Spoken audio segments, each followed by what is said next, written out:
defense. 70 seconds without the flicker.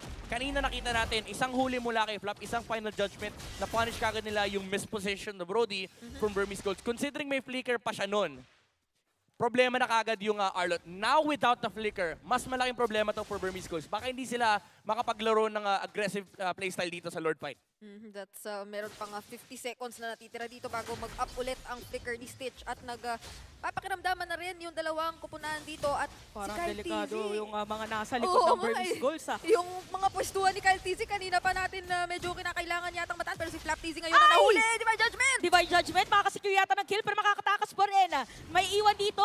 Oh! Kyle TZ secures the Lord. At Open! AP Bren, mukhang dediretso pa rin.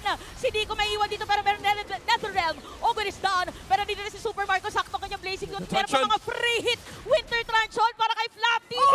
Look at Kyle TZ with the kill. At sa mamong ko ng isa, Stitch matatahi na rin niya. Mawala yung immortality saglit. Pero tingnan natin dito. Oh, grabe! Sabi nila, no, hindi mo kami pwedeng kuhanin ngayon. Flap! May hila si Super Marco. Pero Flap TZ Oh my na goodness! pangunat. At meron pang Lord Kasi- in middle lane. Mukha ito na nga yata inantay ng AP Bren. Dahil tower lock na para sa kanila. Pero lumalaban na defense pa rin. Pero hindi, AP Bren wins the series with a sweep. Isang malinis na 2-0 para sa AP Bren, the PH representatives. At nakita mo kung gaano rin katagal yung larong iyon pero sa dulo sila pa rin ang nagwagi. The last time that they met sa group stage ng M2 Burmese Golds na nagwagi, this time, it is AP Bren. Those crucial purchases on the Winter Truncheons, the Immortalities, nakita natin kanina si Flap, nakita niya yung Thorn Apart Memory, quick buy and sell, bumili siya ng Winter Truncheon, hindi nga niya kinailangan gamitin. Kasi sabi niya, okay, enough yung HP ko. Tapos umabot sa crucial na teamfight nung ginamit niya yung Winter Truncheon, and that last juggle for AP Bren with the Immortalities as well from Flap TZ. Again, another layer of Winter Truncheon. Long drawn out team fights. Alam talaga nila ng AP Bren kung paano mananalo versus Burmese Golds. Tsaka alam mo yung AP Bren dito, dumating na sila sa point na confident sila kahit ganito, sobrang liit lang ng buhay.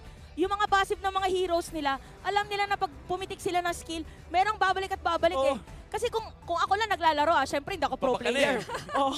Pag ganun kaikli yung buhay ko, ganun kaliit yung buhay ko, uuwi na ako. Grabe. Dito hindi. And it takes a lot of courage and confidence for you to be able to pull off a play coming from that type of team fight. Diba? There was one point in that fight, si Flap, literal isa na lang. Si Ogwen, isa na lang din. Pero nilaban nila sa Martins. Ang daming mga isang linya na lang doon. Pero syempre, shoutout din muna sa ating global presenting partner na ang Qiddiya. Ano nga ba ang Qiddiya? Isa itong Giga Project City na ginagawa sa Saudi Arabia.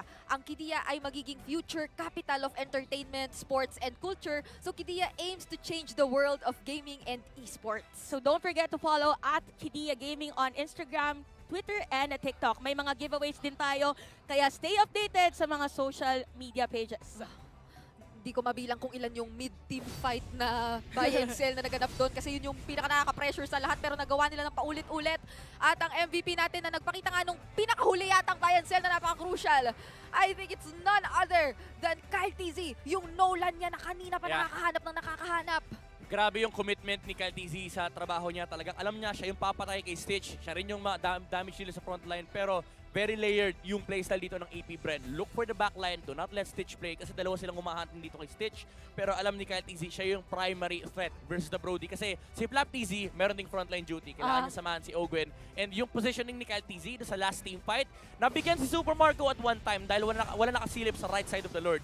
Nung yung Lord ay nag-spawn sa may top side, napakita ko kanina si Kyle TZ nakapwesto sa may bandang kaliwa, it's to limit yung presence ng Kadya. Kasi hindi rin naman pwedeng si Kyle TZ lang yung gamitan ng Divine Judgment kasi may God problem nga ang Burmese Golds. And once again, yung kanyang commitment sa trabaho just to assassinate Stitch on the backline, hindi ma-maximize ng Burmese Golds yung presensya ng Brody. Ito, by the way, ito yung isa sa mga crucial plays kung saan nakuha na talaga ng AP Bren yung group nila. Yung nag-flicker si Blinks, tapos parang napilit din somehow na merong ma-divine judgment. Sakto kasi merong Lord nun. So yeah, para din dito kay Kyle TZ, si Stitch din yung naging target niya noong una. Diba sabi natin parang hindi sila hindi sila nagtuturtle. Yung pala, si Stitch ang target. At dito, kahit sino na, kasi Ang tama na rin nga, level 10 yung Kalinga, tapos siya level 12 kanina. Oo, paulit-ulit man natin nakikita yung mga magaganda rin na iwas sa mga spatial migration. From Burmese Ghouls, paulit-ulit yun eh. Yung mga nagagawa talaga nilang iwasan, yung mga biglaan, even yung mga flicker combos ng spatial migrations. Pero the ability na mag-regroup talaga dito ng AP Bren at na kahit nasabihin natin silang nawala ng isang resource, Sakto. at ito, Ayun, buy oh. and sell na to talaga. Ito rin, ito yung clash na yan. Ito, tingnan natin. Look at the items, guys. Biglang may mga magpipi. Winter Truncheon. Alam ko may bigla, ayun o, yung Winter Truncheon na yun, nabili ni Flap TC, bago pa magkaroon ng teamfight Oo, na yan. nung lumabas ng Torn Apart Memory, bumili siya, hindi enough in damage, hindi na ginamit. Kyle TZ rito, sakto rin yung pagbili niyang Immortality, pagkabuhay, Winter Truncheon. Tapos ito yung Slither of Health mula kay Flap TZ, sabi niya, Eh, sinasabi babalik naman natin. to eh. Babalik to eh, basta Super Marco, humit ka lang. Oo, kasi meron namang Lord if ever. Tapos yung damage per second ni Super Marco is sufficient para matapos sila. Ayun no, nag-ano pa pala siya, nag-Wind of Nature para if Oo. ever na-targetin siya, Oo. iindahin niya lang. Bini-EMI na niya palikod para tore lang talaga at tinapos na nila yung medyo magta-30-minute game lang naman na laban na yun. Kakaiba talaga yung level of commitment dito ng EP Bren sa kanilang mga heroes. Again, yung idea talaga nababakapan when it comes to execution, especially with Flap TZ and Ogwen ng early games. Sila talaga yung umaalalay doon sa frontline ng EP Bren while it allows Kyle TZ and Super Marco to have a very good game. Kasi Super Marco, kailangan niya lang intindihin, positioning niya versus the Kaja. And of course, Kyle TZ, napakabilis din yung kanyang farming speed dito. Especially with the thrill, no? Usually yung mga Nolan nakikita natin, either naka-agility or naka-rupture for the added penetration. Pero sabi ni Kyle TZ, added damage ang kailangan ko kasi gusto ko mag-clear ng mga side lanes. And that allows me to have a very good mid game kasi napakataba nung Nolan. And it did happen in this game. Although nare-repel sila ng Burmese Ghouls kasi they do have damage from the Brody, they do have control from the Paramis, and of course yung presence din ni Carbon sa front lines. Ang naging problem talaga ng Burmese Ghouls dito is yung micro capability ng AP Bren.